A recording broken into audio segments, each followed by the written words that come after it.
নাঙ্গলকোটে ইট প্রস্তুতকারী মালিক সমিতির বিক্ষোভ সমাবেশ ও স্মারকলিপি প্রদান। দেশ বাংলা নিউজ 24, সময়ের সাথে তারুণ্যের পথে। কুমিল্লার নাঙ্গলকোটে ইট প্রস্তুতকারী মালিক সমিতির উদ্যোগে ইটভাটায় মোবাইল কোর্ট, জরিমানা, ভাঙচুর বন্ধের প্রতিবাদে প্রধান উপদেষ্টা, পরিবেশ, বন ও জলবায়ু পরিবর্তন মন্ত্রণালয় উপদেষ্টা বরাবর স্মারকলিপি প্রদান ও বিক্ষোভ সমাবেশ মঙ্গলবার দুপুরে উপজেলা পরিষদ প্রাঙ্গণে অনুষ্ঠিত হয়েছে। বিক্ষোভ সমাবেশ শেষে উপজেলা নির্বাহী কর্মকর্তা কার্যালয়ে স্মারকলিপি জমা দেন ইট প্রস্তুতকারী মালিক সমিতির নেতৃবৃন্দ। বিক্ষোভ সমাবেশে উপস্থিত ছিলেন বাংলাদেশ ইট প্রস্তুতকারী মালিক সমিতি কুমিল্লা জেলার যুগ্ম সাধারণ সম্পাদক এমরান হোসেন ভূঁইয়া, উপজেলা ইট প্রস্তুতকারী মালিক সমিতির সহ সভাপতি আলমগীর হাজারি, আনোয়ার হোসাইন, সাধারণ সম্পাদক সাইফুল ইসলাম স্বপন, সদস্য আবুল বাশার, জয়নাল আবেদিন খোকন মেম্বার, আব্দুল মান্নান, আব্দুল মমিন, মহিন উদ্দিন, আব্দুল খালেক সহ ইট প্রস্তুতকারী মালিক সমিতির মালিক, শ্রমিক নেতৃবৃন্দ। কুমিল্লা জেলা ইট প্রস্তুতকারী মালিক সমিতির যুগ্ম সাধারণ সম্পাদক এমরান হোসেন ভূঁইয়া বলেন, বন্ধ হয়ে গেলে সমূহ ব্যাংক লোন অনাদায়ী হয়ে যাবে। ইটভাটার মালিকগণ হাজার হাজার কোটি টাকার অধিক রাজস্ব দিয়ে থাকেন। মাননীয় উপদেষ্টা শহীদ রেজাউল হাসান অত্যন্ত আন্তরিক হলেও বর্তমান আমলাতান্ত্রিক জটিলতার কারণে জিগজাগ ইটভাটার সমস্যার সমাধান হচ্ছে না। আমরা আশা করছি মাননীয় প্রধান উপদেষ্টা, মাননীয় পরিবেশ, বন ও জলবায়ু পরিবর্তন মন্ত্রণালয়ের উপদেষ্টার মাধ্যমে ইটভাটা পরিচালনার একটি যৌক্তিক সমাধান হবে। সবার আগে ড্রাম চিমনি, ফিক্স চিমনি, লার্কি দিয়ে পোড়ানো ইটভাটা সম্পূর্ণ বন্ধ করার সিদ্ধান্তে মাননীয় উপদেষ্টার সাথে আমাদের একমত পোষণ করেছি। কিন্তু কর্তৃপক্ষ তা না করে বিপরীতমুখী অবস্থান নিয়ে বৈধ পদ্ধতিতে জিগজাগ ভাটা, জরিমানা এবং ভাঙচুর করছেন। আমরা কোনো অবস্থাতেই এই সরকারের কে বিব্রত অবস্থায় ঠেলে দিতে চাই না।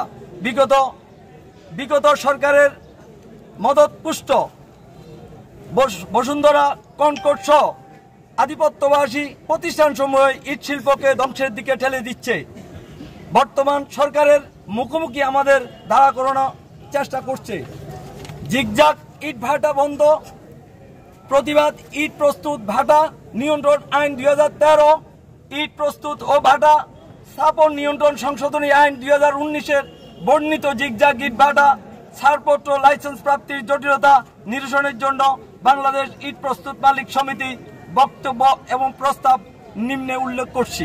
ইতিমধ্যে পরিবেশ অধিদপ্তর হাইব্রিড কিলন এবং টানেল ক্লিলন এই ক্ষেত্রে নির্দিষ্ট এলাকার দূরত্বে 1000 মিটারের পরিবর্তে 400 মিটার নির্ধারণ করেছে।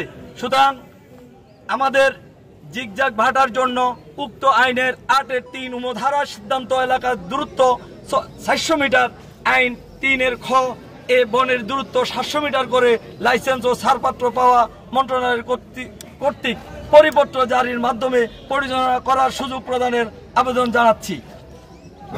2, জিগজাগ ভাটার কোনো প্রকার হয়রানি বা মোবাইল কোড করা যাবে না। তা না হলে আমরা ট্যাক্স দেওয়া বন্ধ করে দিতে বাধ্য হব। 3,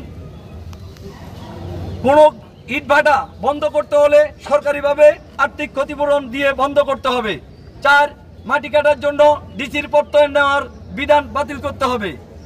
5, পরিবেশ ছাড়পত্র, ডিসির license, fire service license, trade license ও অন্যান্য কাগজপত্র নবায়নের সময় কেন্দ্রীয় প্রস্তুতকারী মালিক সমিতির প্রত্যয়নপত্র বাধ্যতামূলকভাবে জমা দেওয়ার বিধান প্রয়োজনীয়তা উদ্যোগ গ্রহণ করতে হবে। ইটভাটাকে শিল্প হিসাবে ঘোষণার জোর দাবি জানাচ্ছি। ইটভাটা পরিচালনার দীর্ঘমেয়াদী পূর্ণাঙ্গ নীতিমালা প্রণয়ন করতে হবে। উপরোক্ত দাবিসমূহের সংশ্লিষ্ট কর্তৃপক্ষ আমাদেরকে আলোচনা না বসলে আগামী 11 মার্চ 2025 তারিখে প্রত্যেক জেলায় প্রশাসকের মাধ্যমে মাননীয় প্রধান উপদেষ্টা এবং মাননীয় প্রধান উপদেষ্টা সৈয়দ রেজাউল হাসান, পরিবেশ, বন ও জলবায়ু পরিবর্তন মন্ত্রণালয় বরাবর স্মারকলিপি, ঈদের পরে ঢাকা মহাসমাবেশ, প্রধান উপদেষ্টার কার্যালয়ে পদযাত্রা, স্মারকলিপি প্রদান করার ঘোষণা দিচ্ছি। ধন্যবাদ। কুমিল্লা জেলা ব্রিকমিল মালিক সমিতির পক্ষে নাঙ্গলকোট উপজেলার সভাপতি ও সাধারণ সম্পাদক এবং ব্রিকমিল মালিক সমিতির পক্ষ থেকে আমরা এই উপজেলা নির্বাহী অফিসারের কার্যালয়ে স্মারকলিপি প্রদান করলাম। দেশ বাংলা নিউজ 24, সময়ের সাথে তারুণ্যের পথে।